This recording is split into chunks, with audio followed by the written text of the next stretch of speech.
When you think of American muscle cars, what comes to mind? The iconic design of a Ford Mustang, maybe the strong roar of a Hellcat, or the impressive power that's made Dodge a symbol of high-performance automobiles. But what if that sound, that power, is about to evolve? In the 60s, NASCAR wasn't just a sport, it was a war. Dodge was getting absolutely destroyed by Ford, and even lagged behind its own sister company, Plymouth. Dodge's pride was on the line. The pressure was immense. Engineers were scrambling, knowing that failure meant the end of Dodge's NASCAR legacy. Dodge engineers were planning something bold, something that would shake NASCAR to its core. Behind closed doors, Dodge had one mission: build a car that can win and do whatever it takes. With rumors, leaks, and insider whispers circulating, it was clear that Dodge prepared something huge. The result? The 1969 Dodge Charger Daytona, a car that would challenge NASCAR's very limits and set a new standard in racing.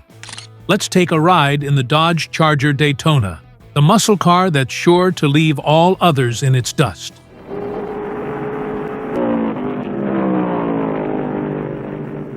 History and background. Dodge Charger Daytona began with the failure of the 1969 Dodge Charger 500 on the superspeedways. In response, the 1969 Dodge Charger Daytona was born designed to dominate NASCAR tracks. In the late 1960s, NASCAR had become a major motorsport, and the competition was fierce. Ford, with its Gran Torino, was dominating the races, and Dodge was struggling to keep up. Even the iconic 1968 Charger couldn't compete with the aerodynamic prowess of Ford's cars. This led to the creation of a car that would not only challenge Ford's supremacy, but also reshape the entire racing world: the Charger Daytona. NASCAR's rules at the time allowed for modifications to the cars, but it also imposed strict limits. The challenge for Dodge was to design a car that complied with NASCAR's guidelines, but also gave it a competitive edge over Ford and other rivals. To accomplish this, Dodge needed to introduce a design that prioritized aerodynamics, stability at high speeds, and raw power, while maintaining the muscle car aesthetic that had made the Charger so popular with enthusiasts. Design and aerodynamics. The 1969 Dodge Charger Daytona is renowned for its groundbreaking aerodynamic features. It emerged as a revolutionary machine designed for speed. Its aerodynamic features were carefully crafted to use the engine's power effectively.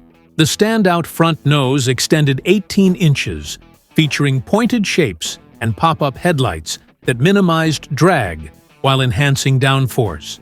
At the rear, a massive 23.5-inch tall wing that reduced lift, allowing the car to grip the track at high speeds. The flush rear window replaced the traditional design, further improving airflow, while fender scoops provided cooling for the engine. Stainless steel A-pillar covers and modified wheel arches contributed to its sleek profile.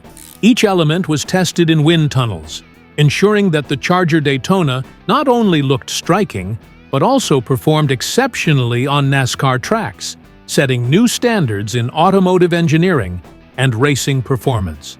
Power and performance. Under the hood, the 1969 Dodge Charger Daytona was available with two powerful engine options: 440 Magnum V8, the standard engine, with 375 horsepower and a 7.2-liter displacement.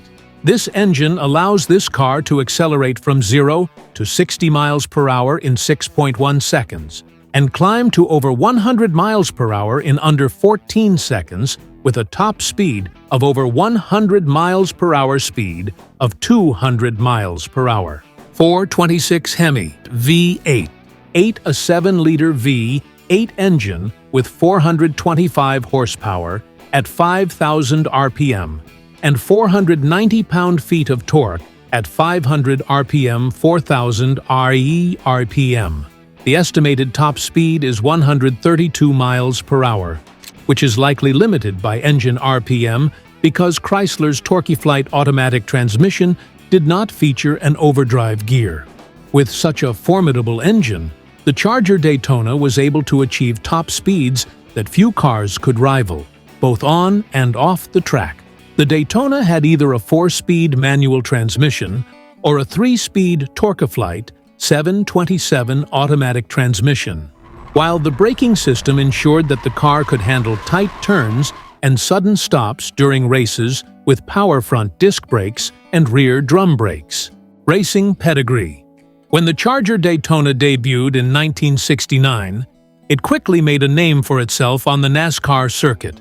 The Daytona was the first NASCAR car to reach 200 miles per hour on the track. Buddy Baker set the track record at Talladega with a lap of 200.447 miles per hour. The Charger Daytona's racing debut came at the Alabama International Speedway in 1970, where it took pole position and won the race. Most wonderful feeling I've had in a long, long time. There's something that nobody can ever take away from you, being the first guy to run 200 miles an hour on a closed course circuit, and gosh, I'm just tickled to death. Throughout the 1969 season, the Daytona continued to dominate, winning 7 of the last 10 races. By the end of the season, the Daytona had solidified its place in history by helping Dodge win the NASCAR Manufacturers' Championship. Dodge Daytonas also won on the United States Auto Club and Automobile Racing Club of America race circuits. But despite its success, the Daytona's time in NASCAR was short-lived due to changes in the rules, which restricted the use of aero cars. Problem and challenge. The 1969 Dodge Charger Daytona was a groundbreaking engineering achievement, but its creation came with significant challenges. Dodge's primary goal was to compete with Ford's Torino and Plymouth in NASCAR, requiring a car that could withstand high speeds, sharp turns, and prolonged racing demands. Aerodynamics became the key to success, leading Dodge to redesign the Charger with an elongated nose and a massive rear wing. These features reduced drag and provided essential downforce, stabilizing the car at high speeds. However, meeting NASCAR's strict regulations added another hurdle. To qualify, Dodge had to produce at least 500 street-legal versions of the Daytona. The car's radical design and hefty price tag made it a tough sell at dealerships, limiting production to just 503 units. What do you think of the 1969 Dodge Charger Daytona? Was it ahead of its time? A car that was so fast, so lethal, that rewrote the rules of racing. But its meteoric rise and ferocious speed came at a cost and outright ban from NASCAR. Yes, you heard right. Daytona banned by NASCAR, but why? If you enjoyed this video and want to know more about 1969 Dodge Charger Daytona, comment below. Before you go, don't forget to like this video and subscribe to our channel for more exciting automotive content. And check out our other videos on legendary muscle cars like the Daytona. See you in the next video.